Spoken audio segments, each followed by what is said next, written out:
After a brutal, days-long onslaught of public criticism, Facebook founder Mark Zuckerberg broke his silence this evening on CNN. This was a major breach of trust, and I'm really sorry that this happened.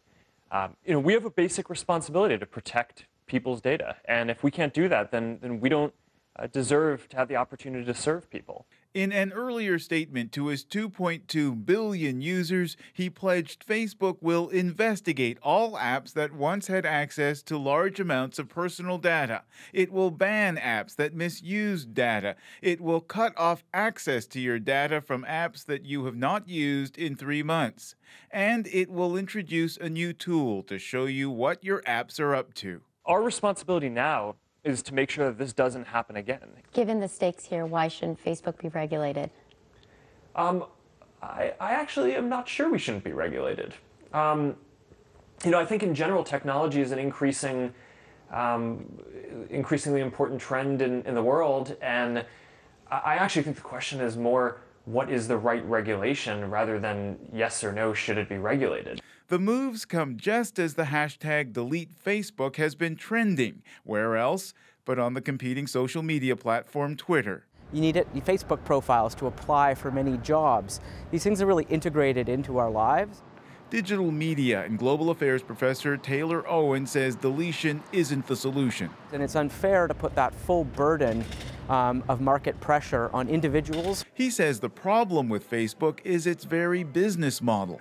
How it makes all its money is by collecting as much data as possible about the lives of its users and selling that data to anyone who wants to target content to those users. Some social media experts say a private company holding that much data about that many people should face more regulations and stiffer penalties when things go wrong.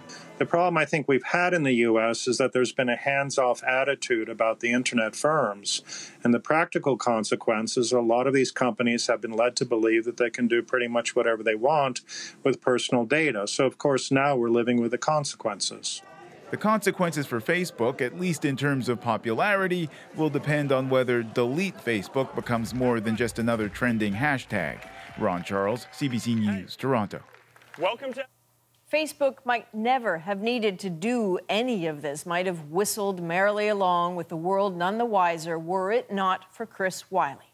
The former Cambridge Analytica employee revealed how that company got a hold of Facebook data.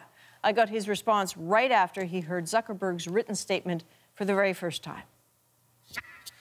Before all of this spiraled out of control, Facebook had agreed to sit down and meet in a collaborative manner, and then they turned around when they realized how big the story was going to be. They turned around, they tried to spike the story for The Guardian, they tried to spike the story for the New York Times, pulled this stunt. It's backfiring. They're now seeing that.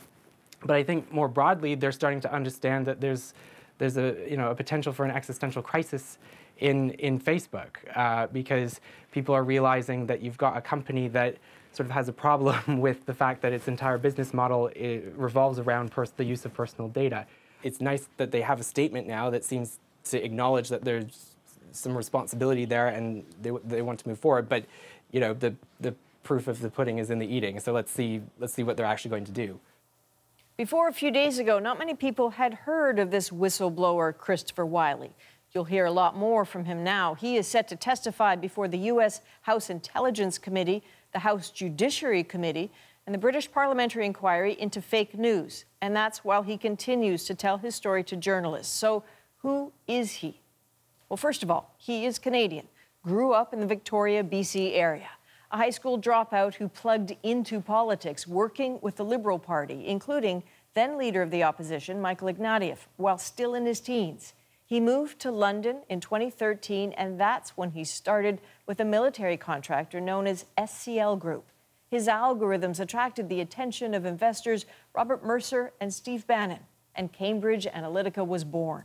A year later, after witnessing the company harvest and use all that Facebook data, he left. But that's not the end of Wylie's story. Wylie set up his own company and started doing his own data and political consulting. He worked for the Liberals again in 2016, and as Tom Perry explains, that brought the Wylie fallout right to Ottawa. Prime Minister. Mr. Speaker, we now know that the person at the center of the Facebook data leak scandal is a Liberal Party operative. It's shaken the online world and today landed squarely in Ottawa. Can the Prime Minister confirm that he hired Christopher Wylie and explain exactly what role he had in the Liberal government?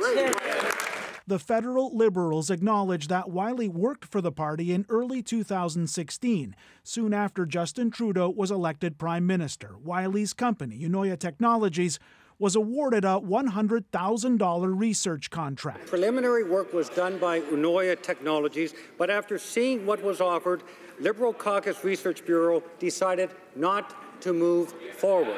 In a statement, the Liberal Party's Research Bureau said Wylie's company was contracted to, among other things, design and organize several national samples to explore responses to government policy, priorities, and other issues of national importance. This is shameful, Mr. Speaker. We have to know what the Liberals let this individual have access to.